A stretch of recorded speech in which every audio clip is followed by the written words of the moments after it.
Hola papitas. Y papitos, claro. Buenas tardes, ¿cómo están? Nos encontramos el día de hoy en el laboratorio esto es como un laboratorio de microbiología, parasitología. Son laboratorios de docencia. Laboratorios de docencia con la profesora y doctora Angélica Knudson. Ella pues es egresada aquí de la universidad, hizo una maestría después en toxicología, en infecciones del trópico y una maestría también en pedagogía. No, yo solamente tengo un diplomado chiquito. Ah, es un diplomado. Ah, sí. Bueno, listo. Y un doctorado en salud pública. Ha escrito, pues ha participado en algunos libros de amebiasis, de pruebas diagnósticas, en investigación, pues yo creo que la mayoría de personas pues la conocen por su investigación en malaria, pero también hay investigaciones en otros parásitos. Y ese ha sido como lo más grueso entonces de tu investigación. Agradecemos el día de hoy pues a la profesora.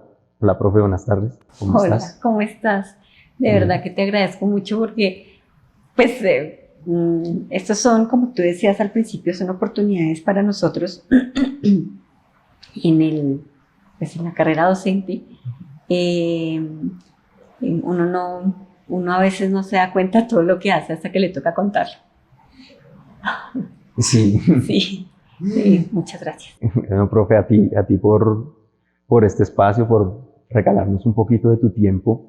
Y para los que no te conocen, pues, ¿qué haces? ¿A qué te dedicas? Bueno, yo soy Angélica Knudson.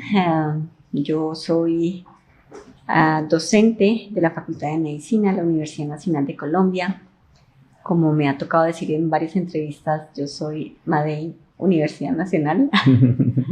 Médica a promoción diciembre de 1995 de la universidad. Después, como tú lo decías, hice la maestría en infecciones y salud en el trópico.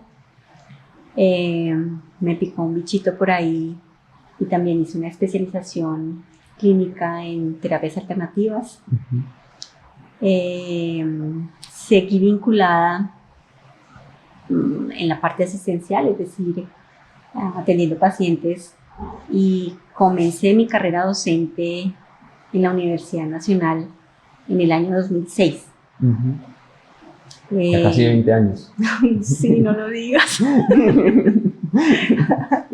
20 años. Y después,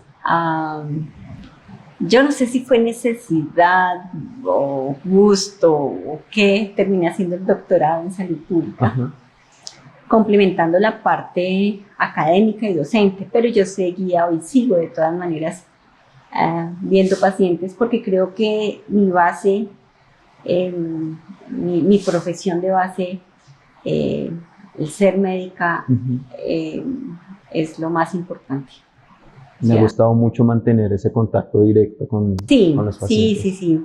En alguna oportunidad con una muy buena amiga que vive en Alemania, pues nos poníamos a hablar. Ella también es médica, pero ella se dedicó a la investigación, pero de laboratorio.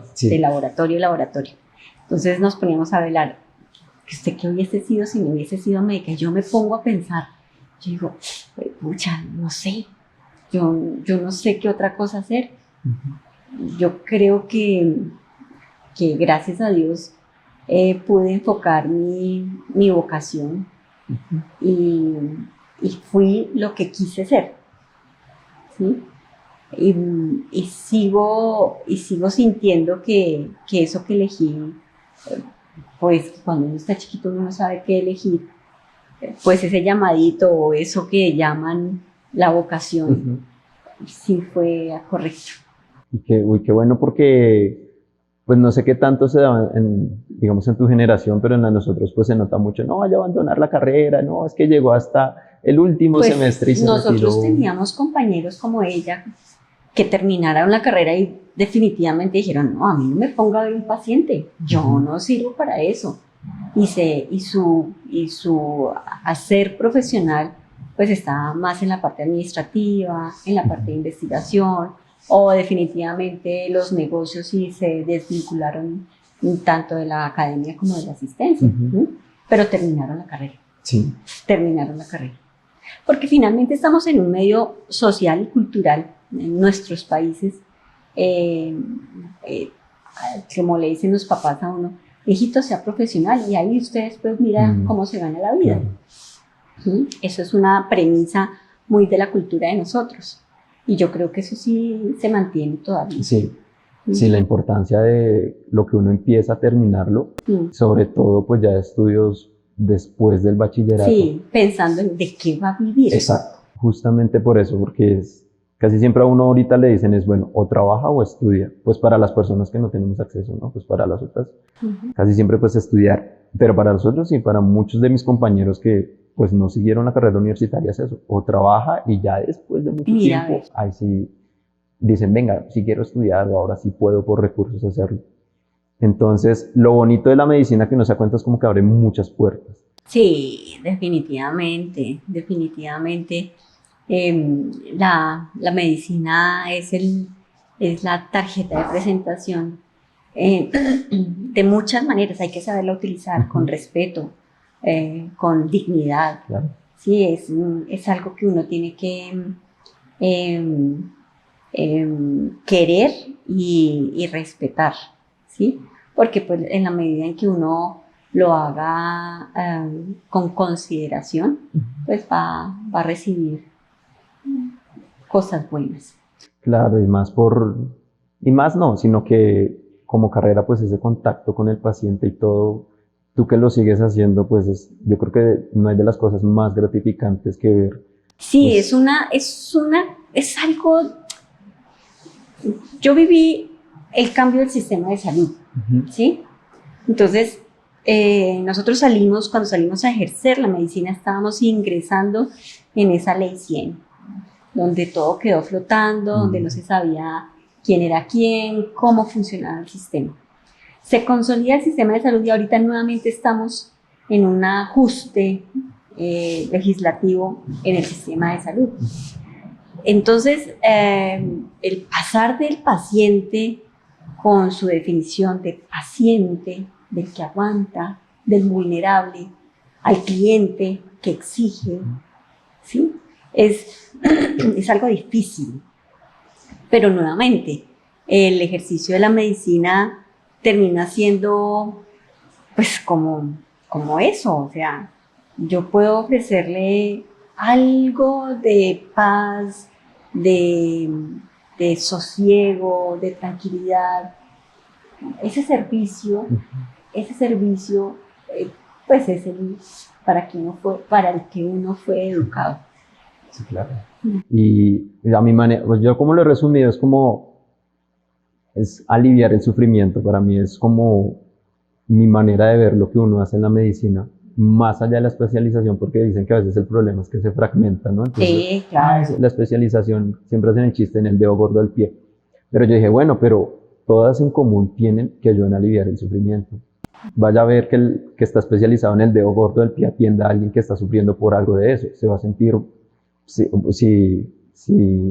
pues recibe lo que desea, pues se va a sentir muy aliviado.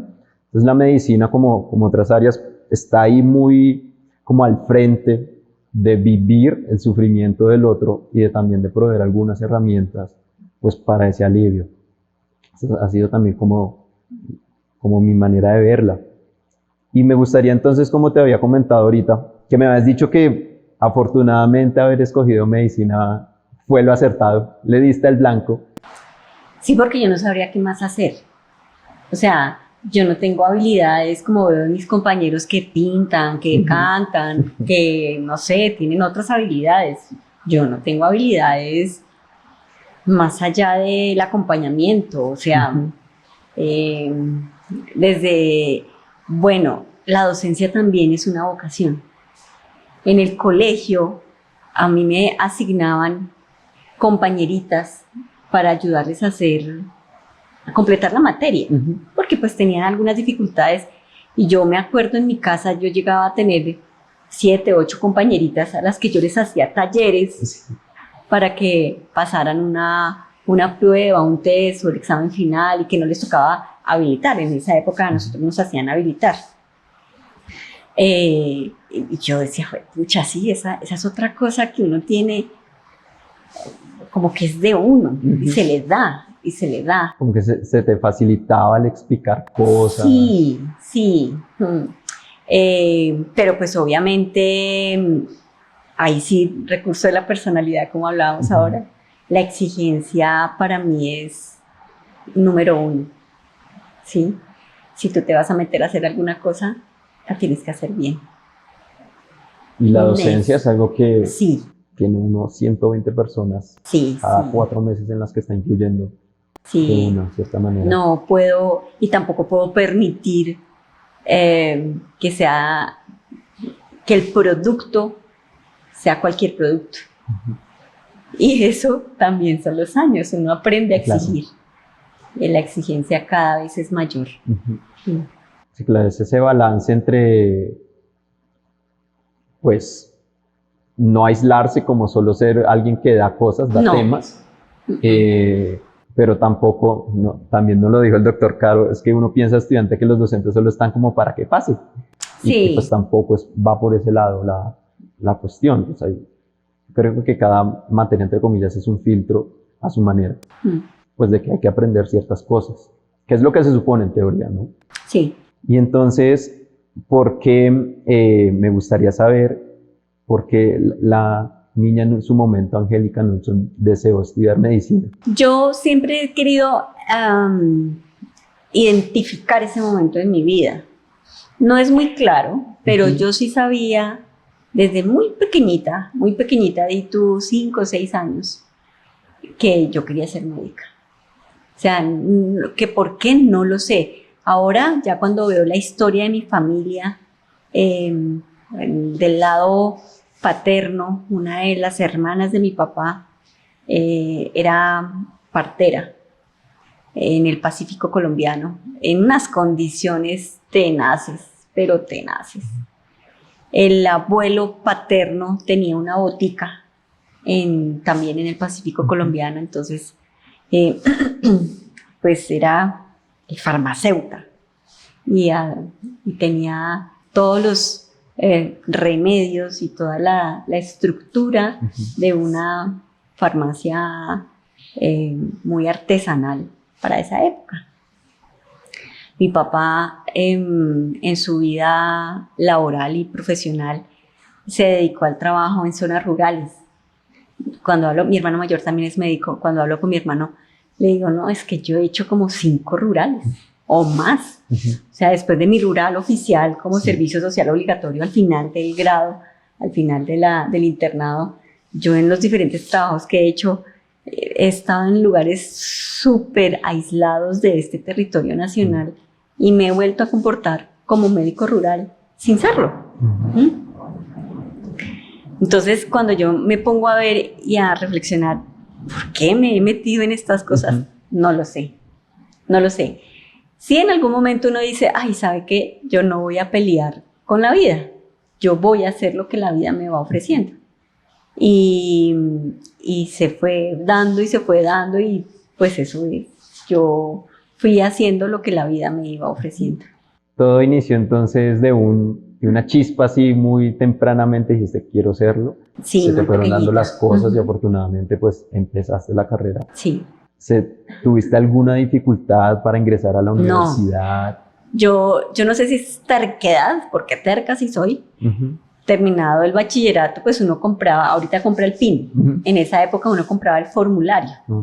Y uno llenaba el formulario y mi papá me dijo, y pues nuestros papás, nosotros no teníamos recursos para una universidad privada, pero mi papá hubiera hecho de todo con tal de que yo le hubiera dicho, no, pues yo me voy a estudiar a no sé dónde. ¿Sí? Pero uno es consciente y no había cómo.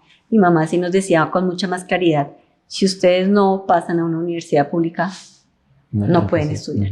O sea, y eso lo entendimos todos, nosotros somos 6 hermanos, eso lo entendimos todos. Y cuando yo compré el formulario, yo no me presenté a otra facultad ni a otra Para ese momento uno universidad. escogía antes, creo, a dónde quería, a la carrera, ¿sí? Yo cogí medicina y no tenía opciones, no habían opciones. Pero pues obviamente yo había podido inscribirme en otras facultades, en otras universidades, pero no lo hice. O sea, era ahí. Esto o nada. Sí, era ahí. Y sí, no, pues nuevamente, gracias a Dios, en la primera oportunidad, en el primer examen, pues yo paso. Y se abre otro ambiente diferente al colegio. Claro. ¿Sí? El colegio, pues uno, digamos, era un ritmo diferente. Aquí la diversidad a veces se lo come a uno. No solamente la diversidad de compañeros, sino de espacios, de profesores, Claro. de metodologías. Yo no era la más pila, pero sí era muy dedicada. Sí, yo era ñoñita, o sea, de los que uno no aparece en las fotos familiares porque está estudiando, ¿sí? Uno no va a paseos porque está estudiando. Sí. Perdí todos los contactos de amigos del bachillerato, pues porque no tenía tiempo para eso, lo cual no es bueno. Sí, esos son de los sacrificios que uno no debería hacer. Pero sí, uno, si elige esta carrera, el abandono de muchas cosas es desde el principio. Sí, parece que eso sí es como algo muy, muy en común generacionalmente, entre las mismas generaciones, que incluso a veces es lo que tú dices, ¿no? Como que hay que sacrificar, pero parece que también se ha normalizado que en algunas ocasiones pareciera que habría que sacrificarlo todo. Sí, no es bueno. Y tampoco es tan así. No, no es bueno. Fue duro, por ejemplo, para ti ver que de pronto, porque a nosotros nos pasa como estudiantes, ver cómo uno se va alejando de esas amistades del colegio. No, yo no fui consciente de eso. Realmente a mí no es que, ay, esta amiga, no. Yo no fui consciente de eso, sino hasta muchos años después, cuando yo dije, oigan, mis hermanos tienen amigos de la primaria, y yo, nada. O sea, mis amigos, tengo una amiga del corazón que nos conocimos allá abajo, el primer día de la carrera, en la entrada de la puerta, y pues desde ahí llevamos un curso muy paralelo. Ella es especialista, ella es dermatóloga, pero hemos estado en muchos momentos de la vida profesional y de la vida académica y de la vida personal muy importantes para cada una, y esos son los amigos que yo guardo de mi adolescencia tardía, que es cuando uno llega aquí a la universidad. Claro que yo llegué aquí de 15 años. Entonces, pues los amigos del colegio, no sé en dónde están, ¿sí? No sé si, pues, uno lo asume, esos son los momentos de la vida, pero que yo haya sentido, ay, qué pesar, no. Esa fue la vida, y ya. Por lo mismo que tú dices que se fue dando, que en ningún momento hubo como un proceso de qué está pasando con mis amigos, sino simplemente hasta que miras en retrospectiva. Sí, que me di pasó cuenta, esto. Me di cuenta, pero no era que yo lo fuera viendo cómo iba ocurriendo. Sí, ya fue más en retrospectiva. De las dificultades que te trae la universidad apenas ingresas por lo mismo que dices, yo pienso que uno sale de una burbuja a burbujas cada vez más grandes. La universidad también se convierte en una burbuja y después la sociedad otra y así. ¿Cuáles son de esas primeras dificultades que tienes al ingresar a la universidad? Pues nosotros venimos de una familia bastante estructurada. Me refiero a que, digamos, políticamente, incluso socialmente, teníamos mi papá era una persona muy estricta, o es una persona muy estricta, tiene unas normas muy claras. En mi casa, mi mamá tenía bien definidas como las normas, las reglas, ¿sí? La autoridad era clara. Muy explícita. Sí, allá no había. Entonces, pues, cuando uno viene aquí a la universidad, uno dice, aquí como que todo es relajado. Aquí no es así. Pero uno sigue comportándose como lo criaron, claro. ¿sí? Además, uno viene de un colegio que, aunque era un colegio distrital, pues era regentado por religiosas. Entonces, nuevamente, es una zona muy estricta. La universidad le da a uno libertades. A mí me dio libertades.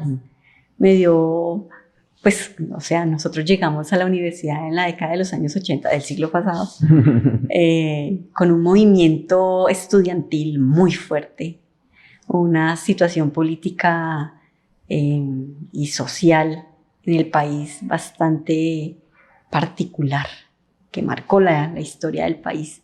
Entonces, pues claro, nosotros fuimos producto de esa sociedad. Pero a mí lo que me dio la universidad fueron libertades, opciones. Tal vez uno no los aprovecha nuevamente. Uno ve a los estudiantes de medicina y ahora, ya después de tantos años, es que yo vengo a conocer el campus. Pero el campus no lo conocí, porque uno estaba aquí los 5 años, después el hospital, y el hospital se lo absorbe a uno, se lo chupa y se acabó. Cuando uno se da cuenta, se acabó, ya le toca vivir la vida de adulto y ya. No y todavía sigue siendo así, o sea, es algo que también se ha mantenido, porque pues yo conocí un poquito más el campus en psicología, pero aquí sí ha sido como casa, universidad, hospital. No da tiempo para nada más. No es bueno. No es bueno, no quiere decir que yo lo defienda, pero es el sistema o es la forma que uno tiene que asumir si quiere tener cierta calidad. Sí, claro, que eso es lo que uno como persona, pues viniendo también de un colegio público, de la población que no se puede pagar una universidad, pues dice, yo apunto a educación después de bachillerato, es por eso, por mejor calidad de vida, por tratar de retribuir un poco también hacia los padres, hacia uno mismo. Entonces, claro, y más medicina, que es como que uno tiene la esperanza de que aquí le va a ir mejor que en otras carreras. Eso sí es falso. Eso ya uno se va dando cuenta como que no, ahora ¿en qué me metí? Mejor ni lo dicho, uno ni lo otro. Si los colegas que han elegido la medicina porque van a tener una retribución económica explícita, evidente, pues no, eso no es así, no es así. Claro, y que toma tiempo. Si uno lo decide hacer, sí. Claro, o sea, uno no se gradúa y ya. O sea, que se puede llegar a hacer, yo digo, sí, porque pues también pues es una profesión que en sus niveles de especialidad pues puede llegar a ser muy demandada. Pero para llegar hasta allá ha tomado bastante tiempo y mucho sacrificio que uno... Y mucha inversión. También. No solo de tiempo, recursos, muchas cosas que uno dice, ¿será que vale la pena? Entonces, dinero, calidad de vida, los abandonos. La vida personal. Claro. Y entonces tú llegas a la universidad de, digámoslo así, de una casa y un colegio un poco como más estructurados, más delimitados. Llegas a la universidad en un momento en donde pues social, en donde necesitamos, o sea, se está presentando, y no lo digo en mal sentido, una rebeldía. Es buena, o sea, como adolescentes, pues es bueno, y te abre esas puertas. Sí. Mi mamá siempre decía, ay, a usted en la universidad le cambiaron la forma de pensar, y pues de pronto sí, sí, porque pues uno era un niño muy aconductadito, muy sumiso, muy tranquilo. Y claro, aquí uno ve todo, de todo, y todas las opciones, todas las posibilidades, todo es diferente. Y eso que no la viví como uno debe vivir la vida de universidad. Sí, un poco menos aquí, más, bueno, por lado y lado, más equilibrado. Y académicamente, ¿tuviste alguna dificultad en algún momento que dijeras, no, sabes que me retiro de esta vaina? Jamás. Yo siempre que... Yo no sé por qué la vida, como te venía contando hasta el año pasado, el 2023 para mí fue un año bastante difícil, pero hasta el 2022, años antes de pandemia, se me acercaban muchos estudiantes, muchos, porque tenían crisis profesional, crisis de selección, crisis de vocación, y yo decía, juepucha, a ver, piénselo. ¿Usted alguna vez lo pensó? No, nunca, jamás. No, y yo no era la brillante. O sea, yo para un parcial tenía que estudiarlo meses atrás, ¿sí? Yo hacía dibujitos. Cuando en nuestra época grabábamos, pero yo escribía y mis apuntes eran casi igualitos a la transcripción. porque yo necesitaba escribir y después de escribir pasarlos, y esos apuntes se regaban por todas partes, pero vaya a ver quién entendía mi letra. Nadie entendía mi letra. La de mi mejor amiga se entendía mucho mejor y yo necesitaba estudiar en grupo. Todas ellas en un grupo éramos niñas, éramos como unas 5 o 6 niñas, tenían unos niveles de calificación muy altas. Yo no tenía esa capacidad, a mí me tocaba esforzarme mucho más, pero jamás pensé, ay no soy capaz, no.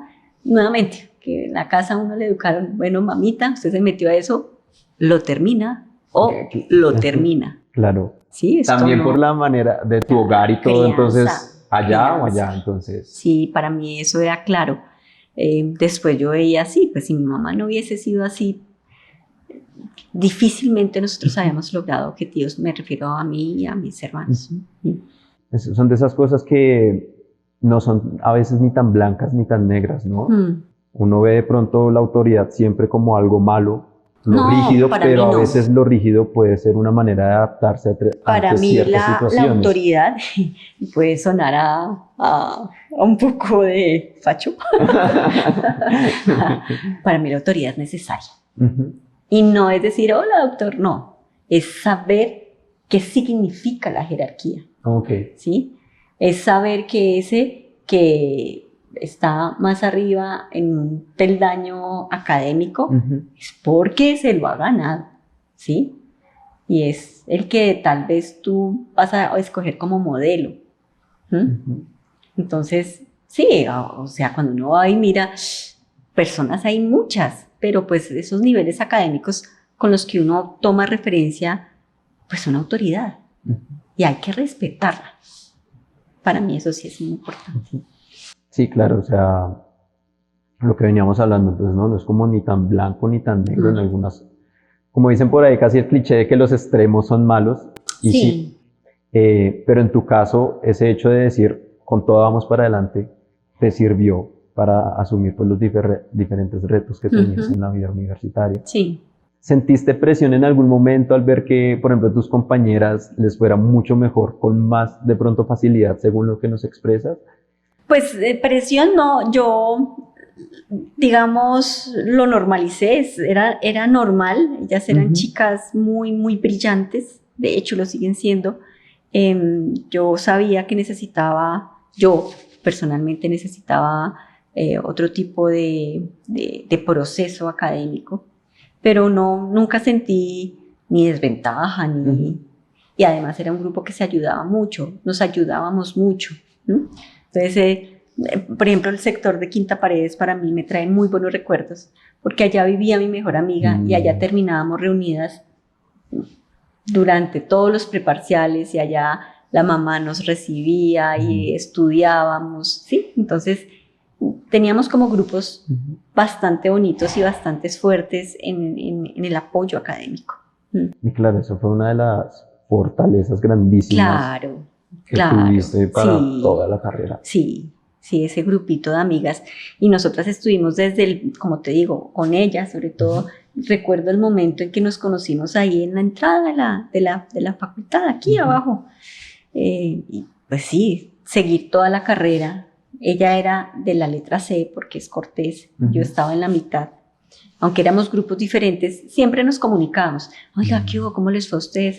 Teníamos grupos diferentes en cirugía, en medicina interna, en semiología, éramos grupos diferentes, pero nos comunicábamos.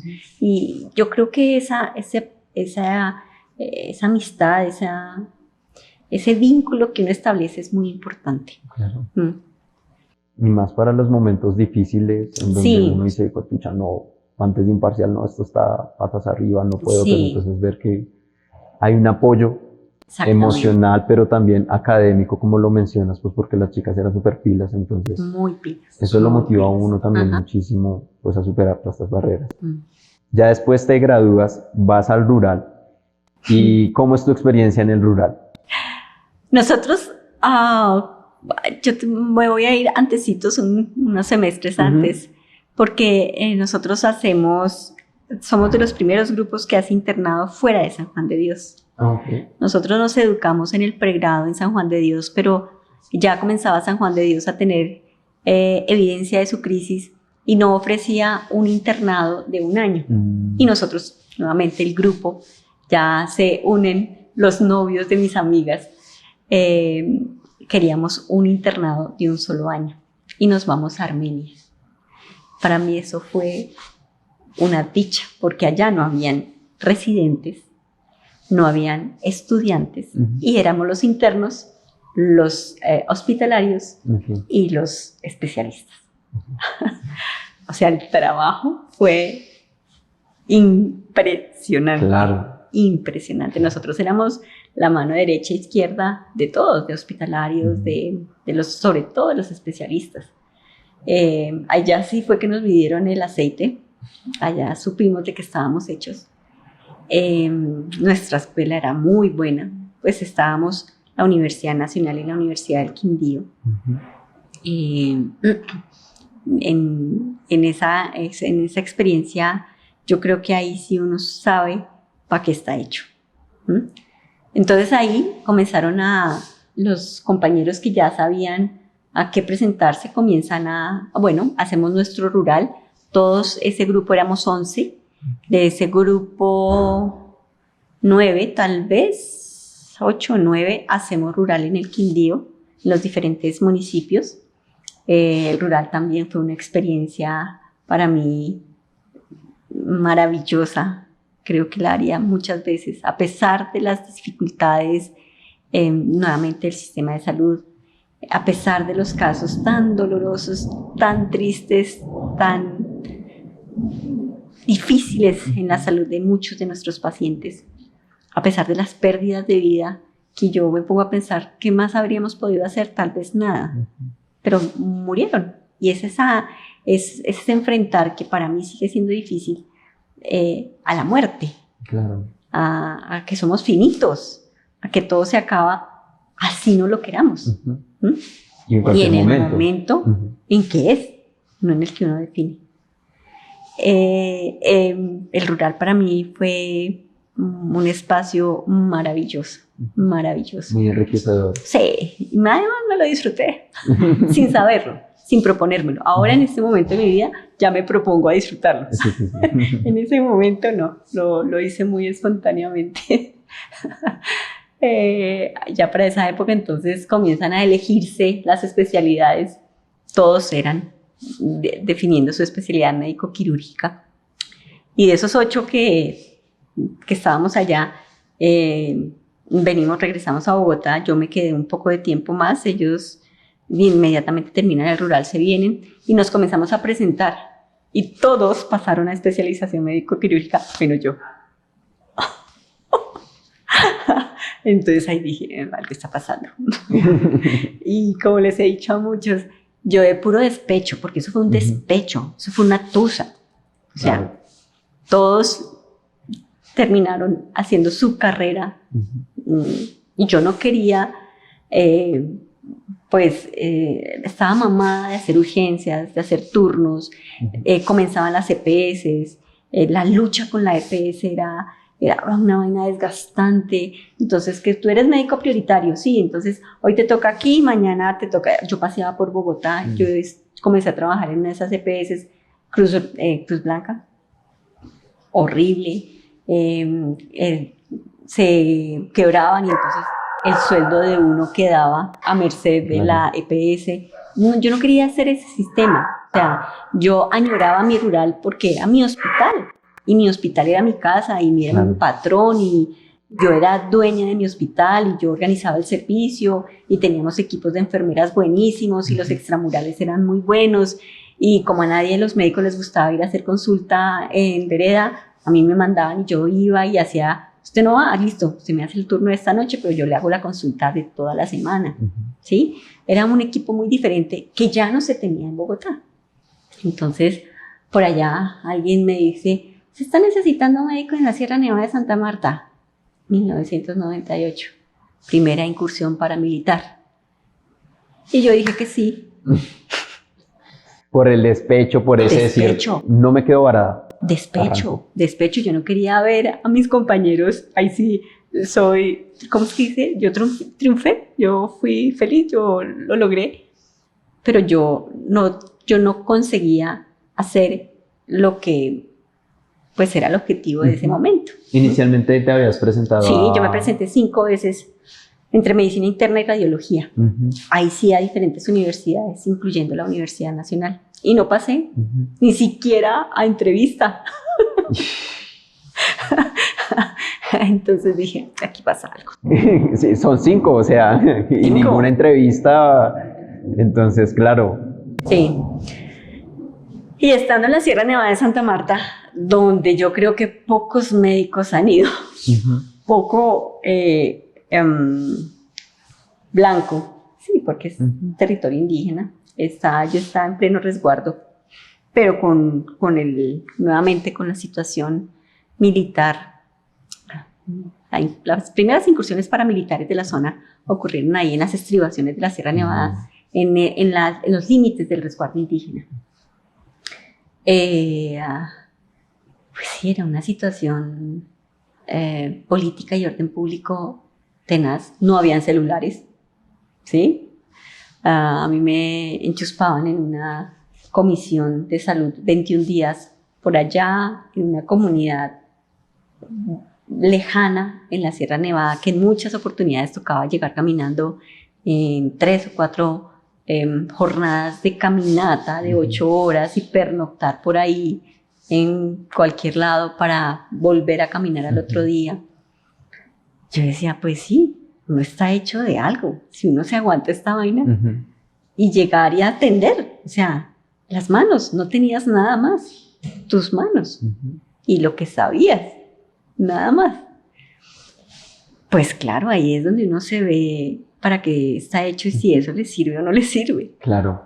Y ahí, estando ahí, un médico yo regresaba, la central, digamos, era Santa Marta, pero yo en Santa Marta solamente estaba 5 o 6 días mientras organizaba la nueva comisión y 21 días en comunidades indígenas. Eso fue así durante 1 año. Y cuando yo regresaba a Santa Marta, el coordinador médico, pues yo hacía lo que yo creía que era pasar un informe. Yo le pasaba un informe detallado de lo que habíamos hecho. Yo iba con enfermera, con odontólogo, íbamos con biológicos para vacunación, íbamos con medicamentos. Pues yo hacía un RITS. No, en esa época no habían RITS, pero yo se los hacía. ¿Cuántos atendimos? Le hacía un censo, porque hacíamos censo. En esa época teníamos algunas enfermedades de vigilancia, entonces pues yo le pasaba el informe. Y de pronto él me decía, oye, Angélica, ¿tú por qué no te presentas a una maestría? Yo, ¿maestría? ¿Qué es eso? ¿Un médico maestría? Sí, el otro lado. Oh, por Dios. Y le hice caso y me presenté a Medellín y no pasé. Y yo dije, no puede ser, no me puede estar pasando a mí. Y me presenté aquí a las infecciones y salud en el trópico y pasé. Y ahí me cambió la vida, porque mi vida asistencial de médico, que yo no abandoné, porque a mí me seguía gustando, la fui nutriendo con la investigación. Claro. ¿Sí? Una investigación que nuevamente no es una investigación. A mí siempre me han preguntado que si en Colombia hacemos investigación, y yo pues difícilmente. Nosotros hacemos algo de uso de recursos para solucionar problemas evidentes, pero producción de conocimiento, pues pocos, sí, muy pocos. Pues es poquito. Lo que nosotros hacíamos era hacer diagnósticos poblacionales, ofrecer alguna solución, ¿sí? Más asistencial que preventiva, como fuera. Y ahí comencé en la parte diferente a la del médico. Ya todos mis compañeros, todos tenían alguna ubicación en el área médico-quirúrgica, y yo era la extraña, pero la rara era rara. Y efectivamente, pues ellos sí comenzaron una carrera productiva. pues a seguir estudiando. Yo seguía estudiando y además me entra el bichito de la docencia. Y en el año 2006 nuevamente ahí abren una convocatoria grandísima en la Universidad Nacional de Colombia. Me presento y paso, ¿sí? Pero yo pasé a enfermería, a salud pública en enfermería. En esa época, a finales del 2005, me fui a hacer mi primera formación en salud pública internacional en España. Yo estaba haciendo mi diplomado por fuera y yo regresé a posesionarme en el 2006. Y yo vine a posesionarme. Sí, yo sabía que había pasado era a enfermería, a salud pública. No, usted va para medicina. Y yo, Sí. no, va para microbiología. ¿Para dónde? Microbiología. Y yo allá, ¿cómo a qué? Sí. O sea, toda mi formación había sido en parasitología. Cuando yo estuve en Sierra Nevada, nosotros hacíamos la vigilancia de enfermedad de Chagas, sin saberlo. O sea, sin que alguien me hubiera formado. Yo allá recolectaba los pitos, se los traía a este médico, le hacía la vigilancia a los pacientes que tenían alguna cardiopatía secundaria Chagas, que ya estaban diagnosticados. Yo les hacía el seguimiento, pero sin saberlo. Sí, sin saberlo. Hacíamos toda la desparasitación, entonces todo lo que podía estar asociado a ectoparásitos, endoparásitos, sin saberlo, yo lo manejaba ya. Cuando hago la maestría, me doy cuenta qué es lo que de lo estás que haciendo estaba y para qué. ¿Sí? Y ya en esos tiempos, yo después trabajé en el Instituto Nacional de Salud, pues me vinculo al grupo de parasitología del Instituto Nacional de Salud, que fue mi otra casa y mi otra formación. Allá me dieron unas herramientas técnicas que no me dio la maestría, ¿sí? Entonces lo complementé muy bien. Claro, cuando me dicen pasa a microbiología, yo quedé perdida. Y entonces, pues claro, yo llegué aquí. Sí, es que vengo porque yo soy el docente. Ajá, tienes la asignatura de micología. ¿Micología? Yo eso no sé. Claro. Pues me formé, me autoformé, ¿sí? Comencé a buscar por toda la ciudad centros que dieran capacitación a médicos. Fui a diferentes hospitales. Gracias a Dios logré que el doctor Miguel Guzmán, que en su época daba la micología en otra universidad, me aceptara y yo volví a ver, porque él fue mi profesor en el pregrado. Yo fui a esa universidad y él sabía que yo iba a formarme o a reforzar mis conocimientos en micología. Una persona maravillosa me aceptó dentro de su grupo y me hizo un curso en micología, la doctora Leticia Sopó, y ella me conectó con el grupo de trabajo de la Universidad del Bosque. Allá roté porque me recibieron durante 8 meses y me formé. Me formé para darle la micología a los estudiantes de pregrado de la Universidad Nacional de Colombia. Y lo disfruté, no te imaginas cuánto. Claro, los primeros meses fueron de lágrimas. Claro. De lágrimas, porque a pesar de que en mi tesis de maestría, en mi maestría, pues aprendí a manejar el laboratorio, que nuevamente un médico metido en el laboratorio es como raro, y que no la embarre tanto en el laboratorio también es como raro. Yo tenía cierta habilidad, no era mucha, en el laboratorio, que me sirvió para después aprender lo de micología. Pero seguía siendo, o sea, zapatero a tus zapatos. Tú eres médico, ¿sí? Y eso que tienen las personas que se forman en el laboratorio, pues no lo tienes tú. Claro. Pues es otra formación, le han dedicado tanto tiempo también a eso. Y nuevamente vocación, ¿sí? Claro. O sea, a mí me da mejor hablando con la gente y no con los hongos.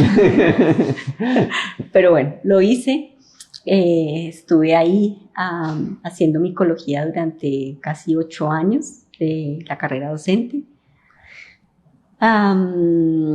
Y después me entra el bichito del doctorado y me presento a salud pública y hago mi doctorado en salud pública, pero igual yo nunca abandoné mis parásitos y jamás abandoné la malaria, que fue el trabajo con el que me desempeñé en el Instituto Nacional de Salud en la mayor parte del tiempo.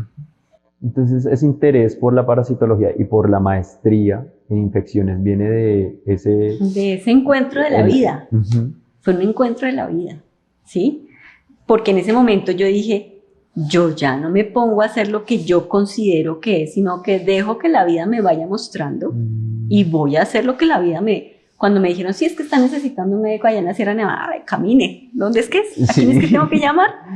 Y ya, yo no Yo no hice mayor evaluación, nada. O sea, mi mamá, pobrecito mis papás, pues era una situación bastante riesgosa y no sabían de mí durante mucho tiempo, no sabían para nada durante mucho tiempo.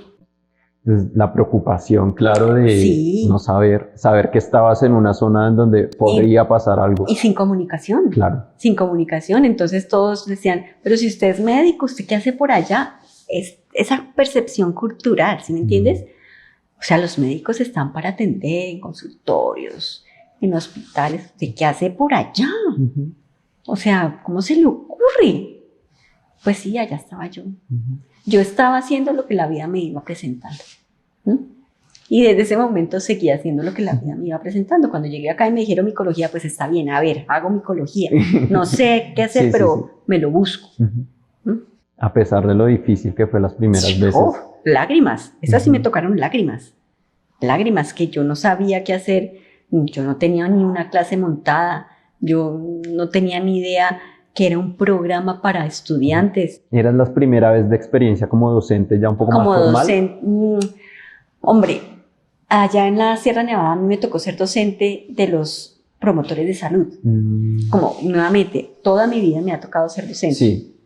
Allá en la Sierra Nevada yo era la docente de capacitación en salud de las mujeres comunitarias y de los promotores en salud. Entonces enseñaba cosas básicas, pero pues había una labor de enseñar. Era docente. Tenía que programar clases, tenía que programar elementos didácticos, tenía que saber cómo transmitir lo que quería transmitir, organizar el grupo de trabajo. A usted le toca esto, a usted le toca. A mí me tocaba organizar eso sin quererlo. ¿Sí? Eran mis funciones. Cuando llegué al Instituto Nacional de Salud, nosotros hacíamos soporte técnico en los diferentes departamentos. ¿Y qué hacía yo?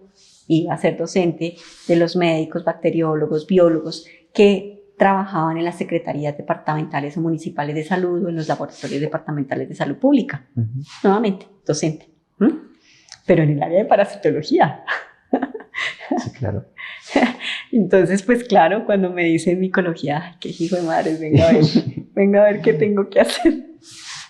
Pero fue muy dura porque a pesar de que ya tenías una experiencia pues en el área del hacer, digamos, de preparar una clase, decir, bueno, hablo de esta manera, cómo explico tal cosa, qué vamos a hacer. A pesar de que ya tenías una experiencia en eso, pues que nos dices, no, a mí me sacó lágrimas es porque te retó muchísimo. Muchísimo. Porque también era pues algo muy diferente en términos de lo teórico, digamos así. Era algo muy diferente. Sí. Y hablando de los bichitos que pican, ¿de dónde viene ese gusto por la malaria? Que ha sido como una de tus banderas. Nuevamente, cuando yo llego, yo hice aquí mi tesis de maestría con parasitología con la profesora Miriam Consuelo López. Ella fue mi mamá académica y es una amiga entrañable y la llevo en el corazón porque ella me ha visto crecer y ella fue un apoyo fundamental para mí, para todos nuestros compañeros. Para mí fue fundamental, fue crucial. Entonces yo hago tesis con ella en tamoeba histolítica. Yo todavía recuerdo un experimento que tenía aquí en el laboratorio, en un balón de 5.000 mililitros, en una cosa de filtración y comienza una pedrea. Yo tenía que hacer filtración de esa vaina. Yo cogí mi balón y me fui por la entrada de la 50 al instituto, que era el lugar donde nos permitían hacer las tesis compartidas, la parte operativa, la parte de laboratorio. Yo me fui con mi balón, filtrando. Yo era el agitador manual. Llegué al instituto y allá terminé de hacer el procedimiento. Cuando nosotros hacemos tesis, aquí en esa época, nosotros generalmente hacíamos tesis compartidas con el Instituto Nacional de Salud. Entonces, me vinculé como estudiante al grupo de parasitología. Otra persona que marcó mi vida fue el doctor Rubén Santiago Nichols. Él fue mi codirector de la tesis. Cuando yo termino la tesis, me dice, tengo una vacante en un proyecto, pagan muy poquito, pero necesito un médico con experiencia en trabajo de campo. Hágale. Y era malaria. Yo era el médico de trabajo de campo, pero eso me tocaba hacer de todo. O sea, tomar muestras, procesar muestras, otra vez el laboratorio, revisar las muestras al microscopio, hacer diagnósticos, seguir pacientes. Yo no podía llegar a un lugar y decir, sí, yo soy médico, pero no lo puedo atender. Igual me tocaba atender niños con infección respiratoria aguda, con enfermedad diarreica aguda, con todo. O sea, mi función siempre fue ser médico. Pero desde ahí, eso fue más o menos agosto de 2002, que tengo la vinculación con el Instituto Nacional de Salud y ahí comienza mi trabajo con malaria. No me desprendo porque pues era la forma de vida, era el trabajo. Finalmente era lo que me daba la vida para trabajar y no era mucho. Y después ya me vinculo como profesional en planta del Instituto Nacional de Salud. ¿Eso es antes o después de que empiezas aquí la parte docente en micología? Desgraciadamente, bueno, yo hago mi maestría entre el 99 y el 2002. Yo me vinculo oficialmente como profesional en el 2002 y yo me presento a la universidad en el 2006. Mi sueño, porque ahí sí había un sueño, era compartir el trabajo del instituto con mi actividad docente. En el instituto, cuando se enteraron que yo pasé, pues me citaron. ¿Qué es lo que va a hacer? Yo no, feliz, yo muy sincera, pues yo sigo aquí trabajando y voy a hacer la docencia. Y entonces la doctora en esa época, que era directora de investigación, me dijo, no, te toca elegir, o te quedas acá o te vas para allá. Y yo, ¿cómo? Sí, usted no me va a dejar botado acá por irse a dar clases, pero si yo tengo derecho, porque aquí yo llegué como cátedra. Yo solamente tenía que estar 3 horas acá, solamente, ¿sí? Solamente. Y yo dije, pues claro, 3 horas acá, claro. Y allá, pues claro, y son pegaditos. Sí. Pues, ¿qué más? Como sentido común, o sea. No. Y algo me llamó. Me fue tan difícil, son de las cosas que más duro me ha tocado de tomar decisión, dejar el instituto. Y me vine para acá a ganar la mitad de lo que estaba ganando allá. Pero no, era real, ella tenía toda la razón. O sea, yo llegaba aquí a las 7 de la mañana y entre lágrimas cultivaba esos hongos, me preparaba para hacer la clase, hacía la clase y salía a las 7 de la noche sin saber de micología. Y eso no fue un semestre, fueron varios. Claro. Pero así tenía que ser, ella sabía. Que te iba a tocar tiempo completo. Ella lo sabía, ¿sí? Y yo pues creo que la intuición me dijo, sí, ¿sabe qué? Tomé una decisión, pero fue muy difícil. Ha sido de las decisiones más duras, digamos, a nivel profesional de tomar. ¿Qué te hizo decir, me quedo en la universidad? No sé, una cosa que lo llama. Sí. Una cosa que no más que hagámosle, sino es mi casa. Ok.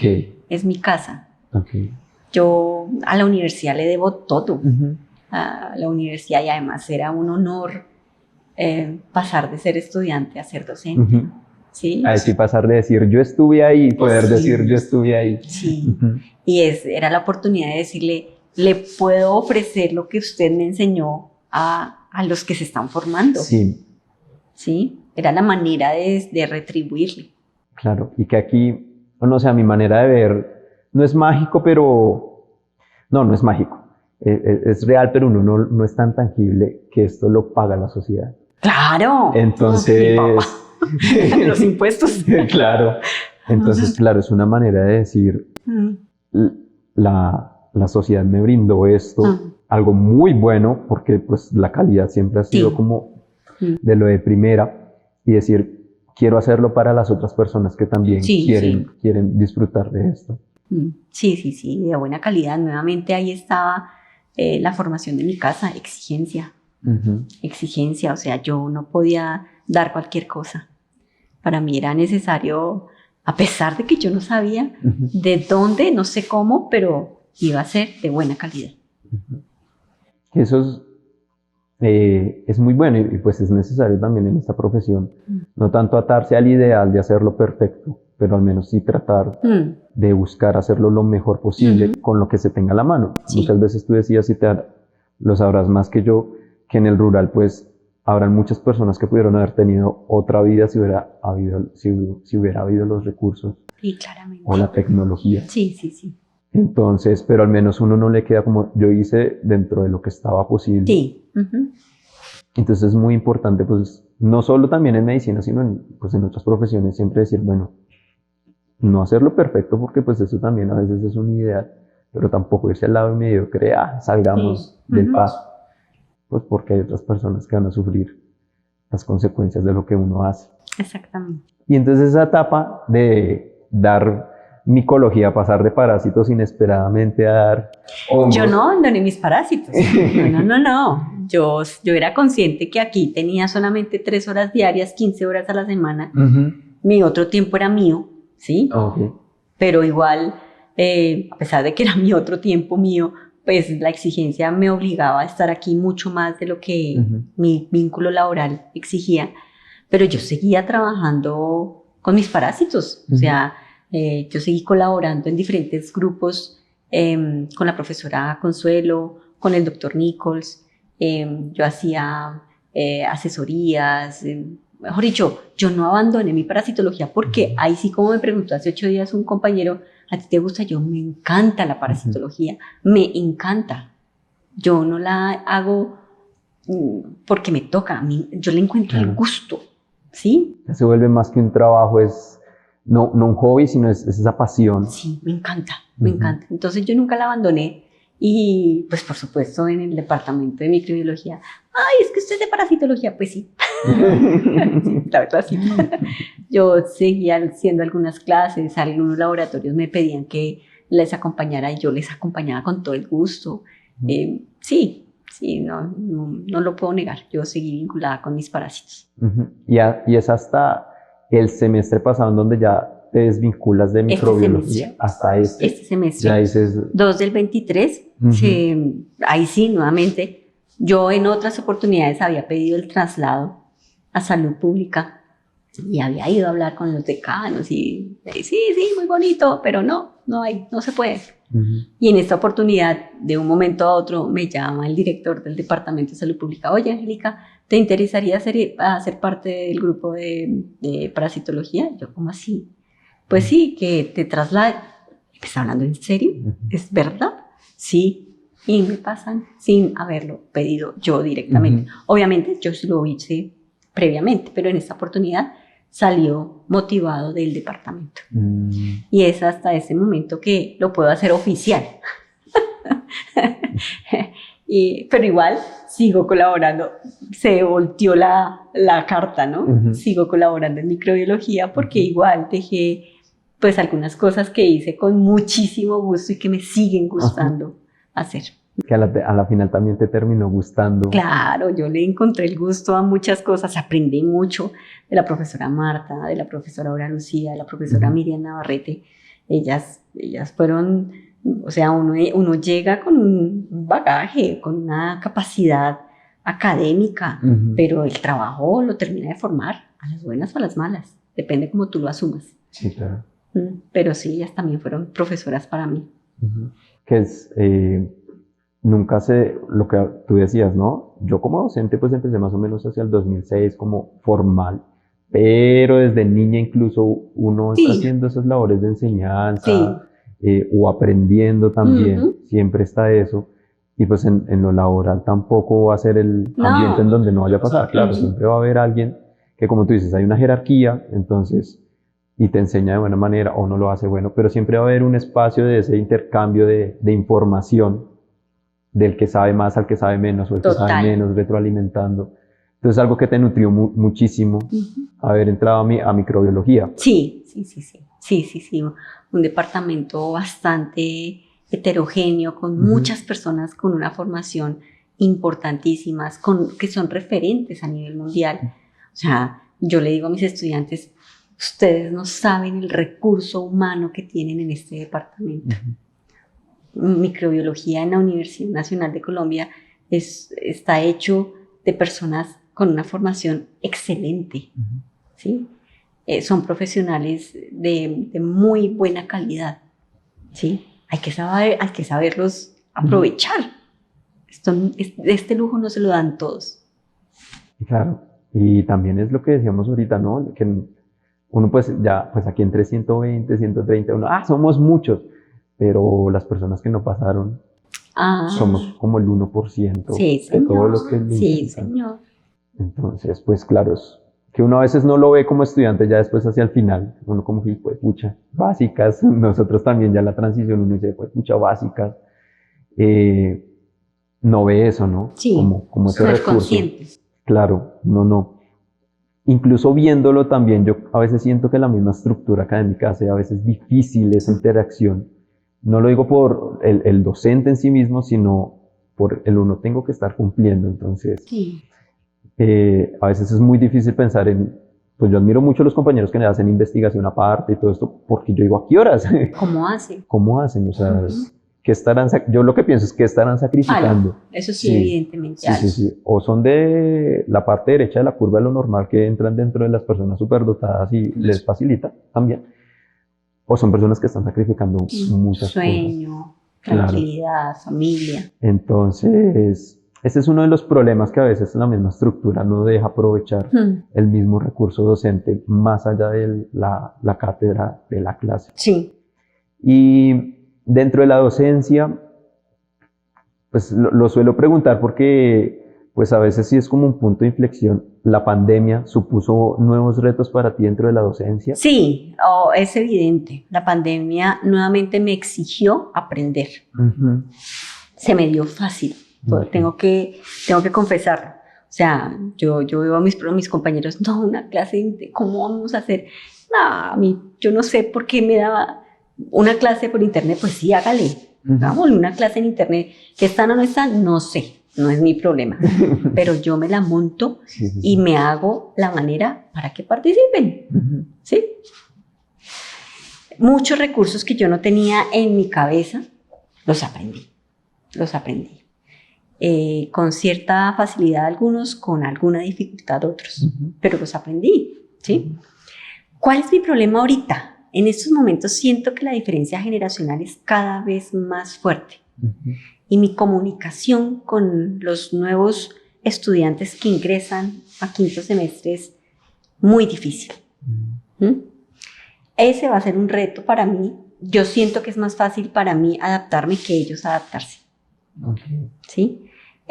Son generaciones diferentes, somos muy diferentes en cuanto a la exposición temporal a lo que nos correspondió vivir. Somos muy diferentes, sin querer decir que a ellos les ha tocado más fácil o a nosotros más fácil. Es diferente, ¿sí? Pero la capacidad de adaptación es más fácil para nosotros. Eso sí lo tengo claro, ¿sí? Pero no por eso voy a dejar la exigencia. No. Claro, ya es algo que, no, eso sí que sabemos y que ya conocen de la profesora, pues que por eso mismo te quedaste acá. Sí. O sea, de mantener esa exigencia y que pues también yo siento que puede haber una parte de compromiso con la sociedad, uno decir, claro, estoy siendo exigente. Yo no estoy formando, puede sonar muy despectivo, pero yo no estoy formando ingenieros de sistemas para construir computadores o para programar computadores, que equivale a un riesgo. Cuando tú lo ofreces como un servicio y está mal hecho, pues te tiraste muchas cosas. Pero lo que yo estoy formando es recurso humano para el recurso humano. ¿Sí? Entonces es una exigencia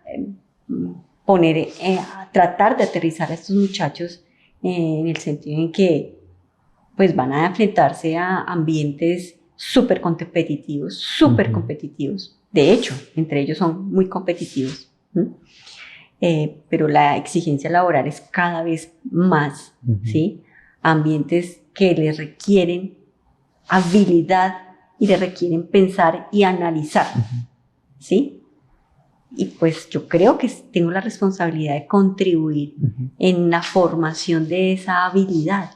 Eso se adquiere, eso sí se adquiere, pero toca trabajarlo, ¿sí? Eso toca desarrollarlo. No, que pues en algún momento hay que empezar por algo, ¿no? Entonces, que ya uno en esta transición básicas clínicas, se van dando cuenta. Sí, claro, yo ahorita, por ejemplo, yo digo, bueno, pues estoy feliz, entre comillas, con la parte clínica porque no tengo responsabilidades, O sea, sigue siendo una capsulita que pues es otra cápsula diferente a la de 2 básicas, años. pues porque uno dice, pucha, ya uno empieza a estar en contacto con los pacientes, a vivir la realidad que es dura, pero pues personalmente también digo, si aquí en Bogotá es duro, no me imagino lo que tú dices, Claro. periferia debe ser algo Claro. tenaz. Y uno ya va diciendo como, ay, si hacía falta como que en clínicas, como que en básicas le empezaran a uno ya a entrenar en estas cosas, así uno la embarrara. Yo ahorita prefiero decir, yo la embarro ahorita como estudiante, lo estoy embarrando como estudiante. Hay un doctor que es el que está a cargo, allá él es el que está a cargo, él es el que pues tiene mayor conocimiento, sabe cómo llevar la cosa. Pero también uno en clínicas ya uno dice, venga, me hubiera gustado de pronto a veces embarrarla más atrás, con casitos, con ejemplitos, porque pues se necesitan para ir adquiriendo esa habilidad que uno necesitará luego cuando vaya a estar solo, que es como la angustia. ¿Y cuál ha sido como de los retos en docencia que has tenido? Pues evidentemente, nuevamente el desempeño del médico en el área de laboratorio, darle la importancia al laboratorio no como la actividad que uno vaya a ejercer en su día a día profesional, pero sí como la fuente de información que le va a nutrir el descriptivo de su paciente. O sea, la capacidad de interpretar el resultado del laboratorio sabiendo cómo se originó el dato es fundamental.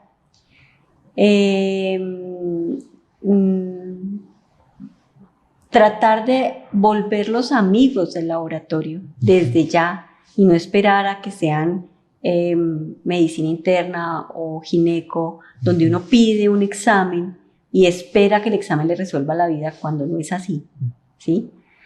Tratar en ese proceso uno mismo entender, porque pues obviamente, como tú me preguntabas al principio, yo no soy pedagoga, ¿sí? Pero tratar de enseñar, o en ese proceso, enseñanza-aprendizaje, tratar de enseñar lo fundamental que es el laboratorio en el desempeño médico, sin querer ser despectivo ni con el desempeño médico ni con el laboratorio, ¿sí? Y tratar de utilizar la herramienta como debe ser. Eso es un reto en la pedagogía, en el actuar docente. Nosotros los médicos estamos totalmente distantes de la actividad en laboratorio. Es más, nos enseñan a verlo como cualquier cosita, ¿sí?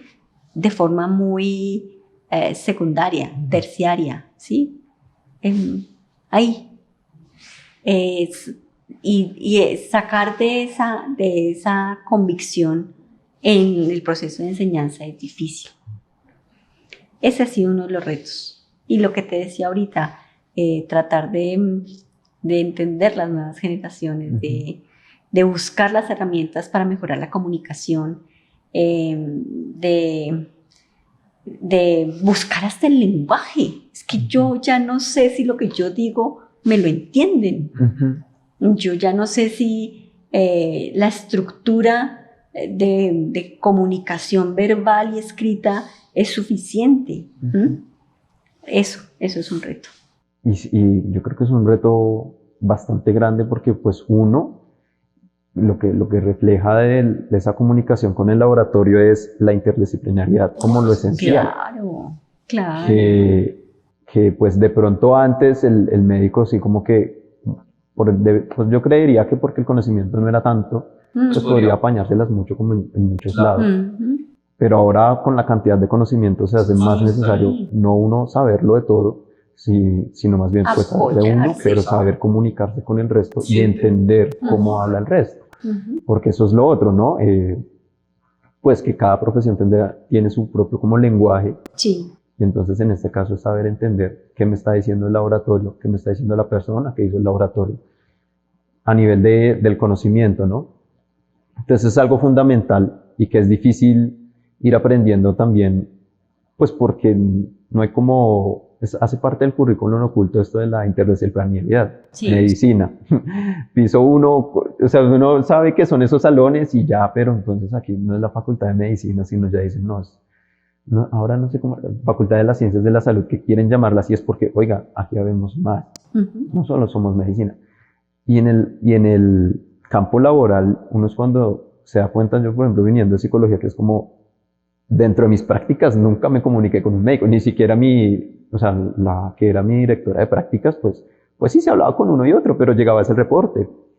Y pues uno queda después esperando como, venga, pero no se supone que es que somos un equipo de trabajo, debemos hablar cómo se llevan Yo las creo que cosas. esas son de las cosas de la soberbia y la prepotencia que a veces hace parte de como de la definición del médico.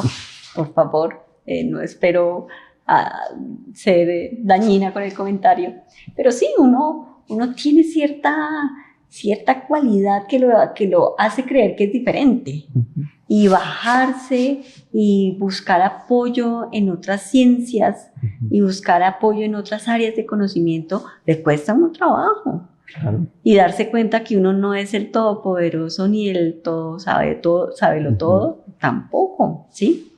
Pero es necesario, incluso en la misma profesión médica, es decir, uno ir a pedir el apoyo de un clínico o que el clínico venga a pedir el apoyo de alguien en microbiología, en parasitología, es complejo, ¿sí?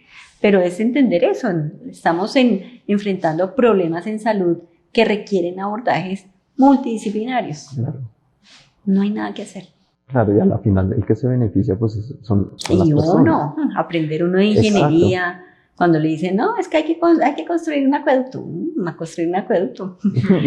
Los suelos, la calidad de agua, la clima, uno aprende, uno aprende. Y es nutritivo. Yo creo que la mayoría de personas que están en medicinas también se dan cuenta que saber de tantas cosas es chévere. O sea, es que acá la cosa es muy diversa, lo que tú dices, es que es muy diversa, microbiología, parasitología, pero uno puede estar relacionándose con personas de ingeniería, o sea, con todas las profesiones uno aquí puede relacionarse, y saber de eso a veces es divertido por el simple hecho de saberlo, más que decir, ay, es que yo sé, no, es como, no, mire, si yo sé que para montar un acueducto de pronto hay que tener cuidado con esto, que lo hagan otras personas que son las que saben, pero al menos sé de qué me están hablando y cómo va a beneficiar esto a las personas. Y también es mirar uno qué puede ofrecer, ¿no? Ya uno sabiendo, al menos entablando ese puente de comunicación, ya uno dice, venga, yo tengo esto, pero también pues escucho qué es lo que ustedes tienen. Sí. De los otros retos, entonces nos mencionabas, es la comunicación. Sí.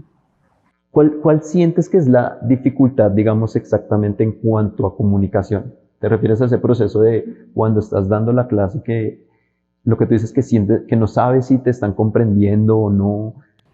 Nuevamente es variado, es diverso. Las reglas del juego, o sea, me refiero a uno cuando era estudiante, era sumiso. El docente daba su clase, las normas se impartían, la autoridad era clarita, o sea, uno sabía que el docente era quien definía toda la estructura del curso y uno no entraba a discutir ni una sílaba, estuviera bien o mal hecho, gústele o no le guste. Ahora es difícil,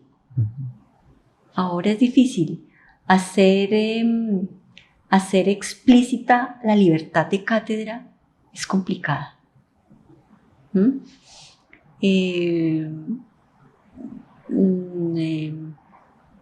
Yo no sé si sea bueno o sea malo que tengan tanta facilidad de crítica.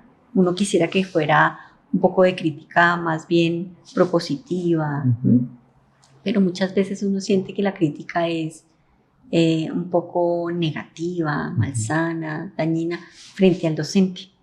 ¿Sí? Entonces, esa comunicación, tratar de extraer lo mejor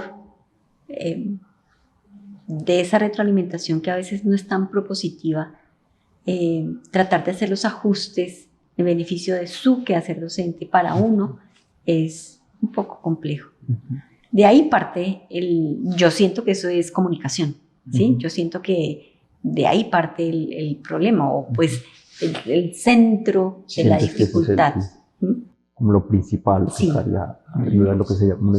Y por supuesto se desprende en un quehacer cotidiano, en una clase, cómo me expreso, cómo digo cosas que para mi generación eran normales, pero que ya se sienten como una ofensa, ¿sí? Cómo no utilizo mi expresión verbal, que me dicen que es a veces un poco exagerada, cómo me freno en eso para no generar incomodidad en el otro.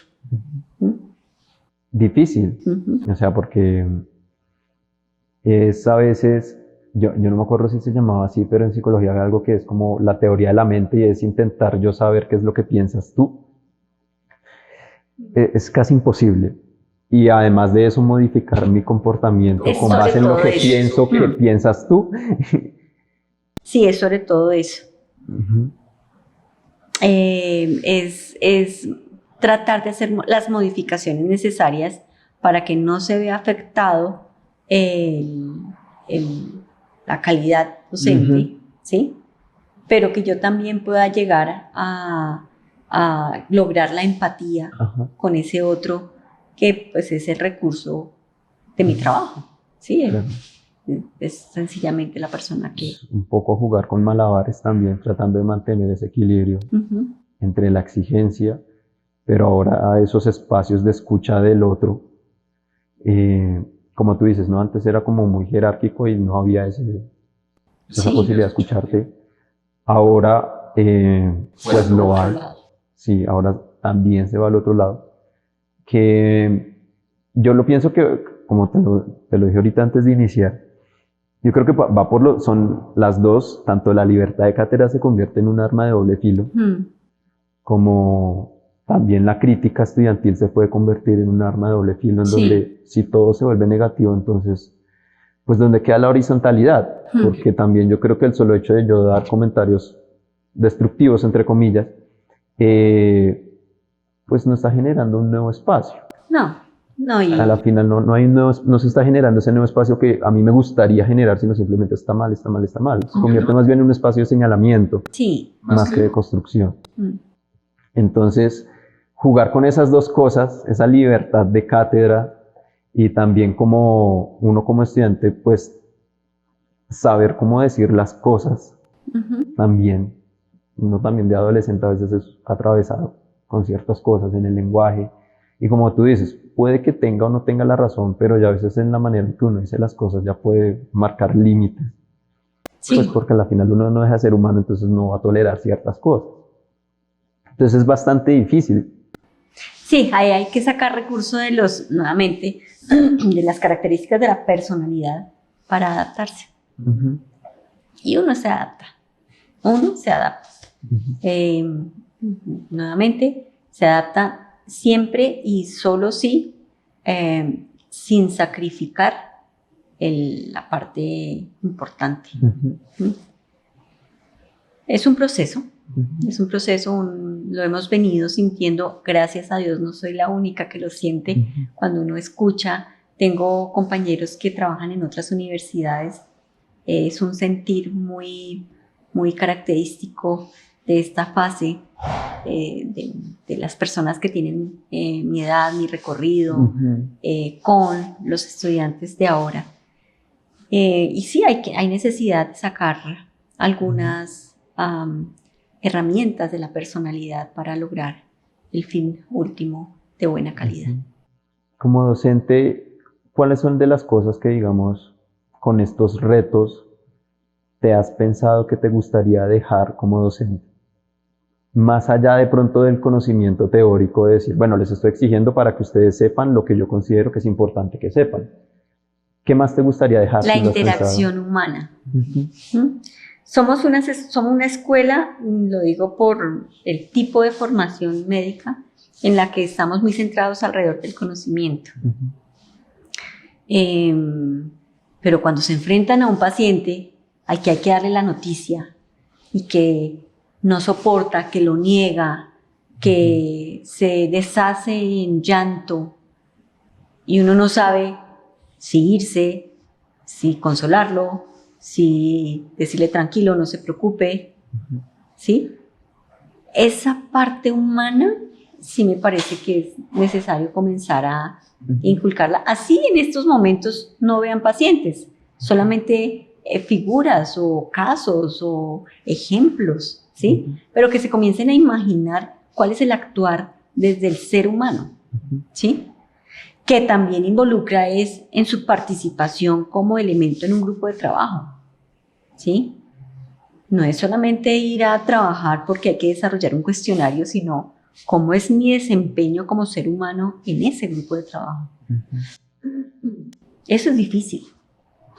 Y en estas áreas más, o sea, cuando están viendo pacientes por lo menos. Claro, porque aquí como es, incluso yo te iba a preguntar, ¿cómo de pronto pensarse desde las clases de parasitología o microbiología? Por ejemplo, si tú ingresas a un auditorio, tienes que ingresar con respeto. Y respeto no es solamente hacia el docente, sino hacia tus compañeros. Si vas a ingresar a una clase, pues es a toda la clase. No puedes entrar y salir, entrar y salir, entrar y salir. O entrar y hacer otras actividades diferentes a la clase, ¿sí? O entrar y no participar activamente en la clase. Esos son los elementos básicos de respeto. Es difícil porque pues eso tiene mucho que ver con lo que tú has visto en casa, con lo que te correspondió vivir en tu crianza, ¿sí? Y pues no todos tenemos unas estructuras familiares iguales, y esa diversidad pues hace que sea diferente. ¿Cómo crees que de pronto, ya entrando en esa parte como reflexiva, porque lo que mencionas entonces es más como algo como implícito, ¿no? De donde se reflejas por la enseñanza de los hogares, del colegio, de nuestros compañeros, otros podrían llamarlo como esa parte de modales, de respeto. Yo quiero hacer como una pregunta como un poco más... Urbanidad, que nosotros nos enseñaron. También, urbanidad, sí, esa materia que Ay, qué raro. Ni idea. Que hasta en el saber pro la preguntan, cultura ciudadana, y es como, sí, nunca me enseñaron. Sí. ¿Qué esperan de mí? Bueno, y ¿cómo podría hacerse desde una clase como estas, donde enseñamos bichitos, porque a veces los estudiantes los llamamos así bichitos, de una manera un poco más directa de pronto este aspecto de interacción humana? Es difícil porque uno cuenta con un recurso humano, a uno le llega un recurso humano preformado, ¿sí? Como cuando uno va a cocinar y le dan materia prima ya precocida. Uno llega aquí con un recurso humano preformado, en diferentes niveles, ¿sí? Es muy difícil hacer exigencias de ese tipo, de urbanidad, porque pues no estás en una cátedra de, no sé, estás en una cátedra de ciencias básicas, ¿sí? Es difícil.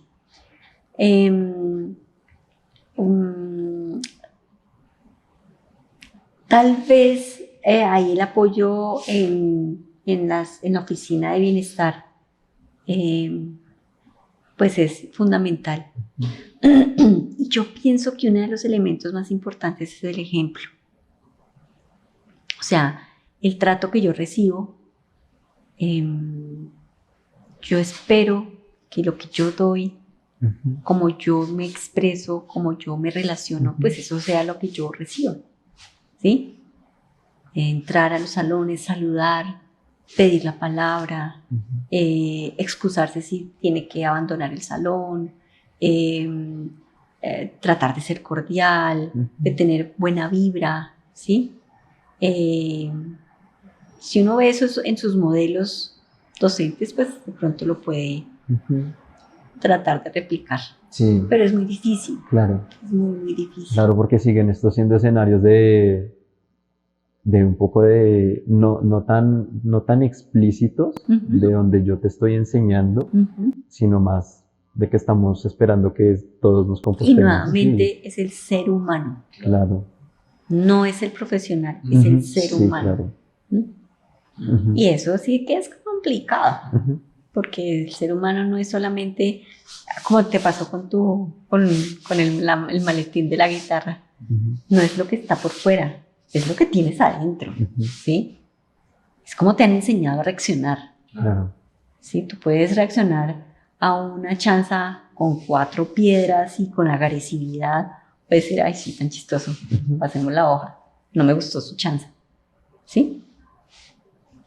Es difícil. Es difícil. Yo creo que, pues a mí me parece que queda esa pregunta abierta de cómo desde áreas como, no solo desde áreas básicas, que es donde tú dices, es donde se presentaría más ese reto. Pero nuevamente es lo que tú te vas a enfrentar en las áreas, en la vida profesional y laboral. Claro, entonces queda esa pregunta abierta de pronto uno como docente, ¿cómo podría hacer un poco más de enseñanza explícita, no por experiencia vicaria en donde yo veo cómo te comportas, entonces digo, ay, me voy a comportar así, sino de pronto cómo a través de lo que yo explico puedo mostrar eso de una manera más directa? Es un reto grandísimo. Sí. O sea, y no pretendo como que, ay, solucionemos esta pregunta porque evidentemente no es algo muy fácil de hacer y pues yo no he dado clase. Entonces, personas con más experiencia incluso podrían decir, es complicado. ¿Cómo yo desde anatomía enseño a cómo tratar bien un paciente? ¿Cómo enseño a consolar? Y que también por la misma presión de la academia que tengo que enseñar unos temas, ¿cómo logro un pequeño espacio sin que sea como tan abrupto de, bueno, pasamos de hablar de torso ahora a... Es complicadísimo, complicadísimo. ¿no? Entonces, pero siento que se vuelve algo a veces necesario porque, o más bien que necesario, sería interesante ver cómo se hace, porque sí, algo que hemos notado acá no solo en las entrevistas que hemos tenido, sino también en las clases, es que este aprendizaje de ser humano es muy importante. Todos mencionan que es importantísimo, pero nadie lo enseña. Es que eso no se enseña. Nuevamente, eso es como cuando tú estás en el nicho en que mi hermano tiene un dicho muy explícito: al marrano como lo críen, ¿sí? Al cerdito como lo críen, ¿sí? Uno es de donde viene, ¿sí? Yo no puedo pretender comportarme como un aristócrata cuando yo no vengo de familia aristócrata, ¿sí? Pero tampoco puedo permitir que en estas libertades que se manejan me agredan, Claro. ¿sí? No puedo tampoco hacer exigencias de aquí no ingresan de tal manera vestidos con estas expresiones o con esta actitud, porque estamos abiertos. Esto es para todos, ¿sí? Pero esos límites tú los tienes como ser humano, ¿sí? Esos límites son los que tú vas a comenzar a construir, ¿sí? Y en la medida en que construyas cosas sanas, pues vas a lograrlo. Pero esa actitud, ¿sí? Esa actitud, no me gusta, pero no lo haga negativamente. Sí, siéntese y diga, no me gustó, no me pareció, pero proponga algo bueno, ¿sí? Construya. Es difícil. Claro. O sea, la educación es un escenario muy difícil, pues es como otra profesión que, como tú dices, pues uno puede tener unas facilidades, pero ya enseñándolas cuando uno se da cuenta que también incluso se hace necesario empezar a leer, hablar con otras personas que han dado clase, a ver qué se hace, porque pues estamos con otros que sería de pronto el auditorio, y que cada uno tiene unas maneras de pensar, Muy diferente. claro, unas culturas. Y lo fácil que puede ser uno es, no, yo vengo y doy la clase y Ujú, desaparezco. No, esa no es la solución. ujú. Yo no puedo perder la interacción con ese otro. O sea, mire lo que nos dejó la pandemia. Poco de seres aislados Ujú. que no saben interactuar con el otro. Sí, no. Sí, claro. Yo no puedo seguir haciendo eso. Ir a un salón, pararme allá con 10 de 90 porque no vienen más, dar la clase e irme. No, eso no lo voy a hacer. Ujú. Y yo no me acuerdo si era el apellido hay un autor que lo leí, no lo leí, pero hubo algo que me quedó muchísimo, Stanislao Zuleta, que él decía que en Colombia a veces el problema es aprender a vivir en el conflicto. Sí, porque está mezclado. Y, parece ahora que estamos pasando en una coyuntura, yo pensé que ya, no, yo creo que está empezando a darse esa coyuntura aquí en la academia, donde empezó a surgir un gran conflicto, ¿no? Entonces, los profesores entonces pierden esa autoridad que tenían antes, de pronto exagerada puede ser, pero también por algo, por una experiencia, por Sí. un conocimiento. Uh-huh. Pero también como estudiantes, pues uno a veces no sabe cómo No saben lo que tienen. Exacto. Y tampoco sabe cómo llevar el conflicto. Entonces todo puede ser al madrazo cuando tú dices, venga, yo estoy dispuesta a que me digan que esto está mal, pues porque no soy una experta en dar clases, pero no es la manera. Entonces, lo que hablábamos ahorita, ¿no? Si no hay esas maneras de comunicarnos, de aprender a vivir en ese conflicto, en decir, no, no me parece, pero es porque esto y esto y esto y esto. Yo incluso en una de las clases yo te dije como, ¿por qué malaria? De la frustración, de todo, yo ya estaba mamado de saber de malaria. Y yo, ¿eso para qué? Claro, porque uno en su inocencia, yo creo que a veces aquí también se refleja cuando uno es hijo, que cuando los papás le dicen a uno algo, uno dice, ¿y eso para qué? No quiero. O sea, claro, y es normal. O sea, yo creo que, y es completamente válido uno como estudiante decir eso, ¿para qué? Como también por parte del docente es que es justificarlo, ¿no? Yo tengo una experiencia en esto y me justifico en que esto y esto y esto es importante. Y uno dice, bueno. Y es una herramienta para aprender otras Exacto, cosas. Exacto. Entonces, y eso se convierte en un escenario de mejora tanto para el docente como para uno como estudiante decir, venga, esto de pronto sí me puede ser útil. Pero sigue siendo entonces una labor muy difícil, muy difícil. Y muchas gracias de verdad, o sea, por este escenario también un poquito también de discusión interesante de conocer pues la otra parte, que es lo que se ha buscado acá. Y ya para finalizar un poco, algo que hacemos nosotros es que con esta intención de conocer un poco más a las personas que nos dan clase, pues hicimos como una pequeña dinámica. Sí. Y la dinámica, pues aquí lo que tenemos son unas tarjeticas con emociones de todo tipo.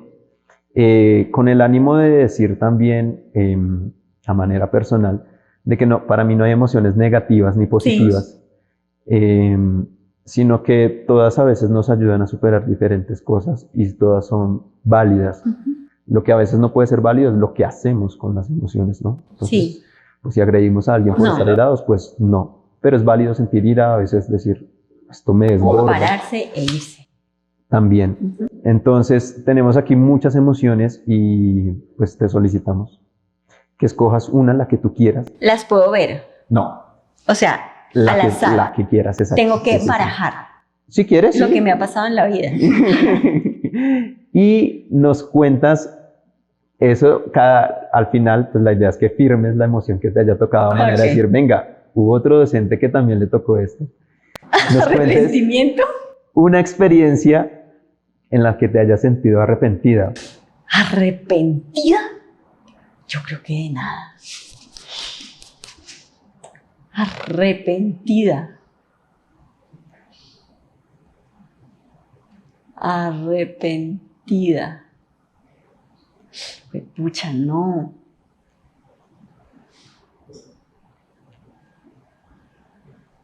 ¿De haber dejado de hacer? No. Tal vez no ahora, de pronto antes. Porque de pronto ahorita uno en el presente ve el pasado diciendo como de pronto fue bueno el camino que cogí, pero hubo un momento en donde tú dijeras, uy, no, ¿sabes qué? Hubiera hecho otra cosa. No. Antes. No, mira que esa situación que te contaba cuando me tocó, cuando lo hice de despecho, a pesar de que esos 5 años antes de irme, no fueron 5, bueno, casi 5, antes de irme a aventurar, yo no, que fue como un momento crucial en mi carrera, en mi vida profesional, yo hubiese repetido ese proceso. Arrepentimiento. No,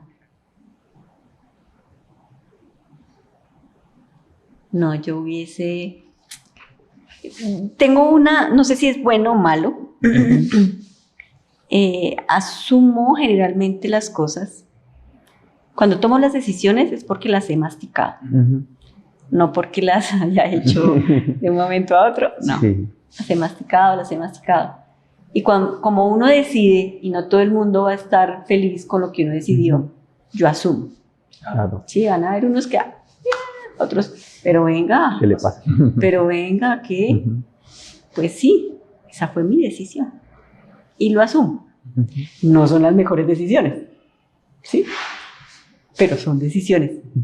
Y como te digo, las hago siempre masticaditas. O sea, viene un proceso, y lo que hago generalmente es producto de un proceso.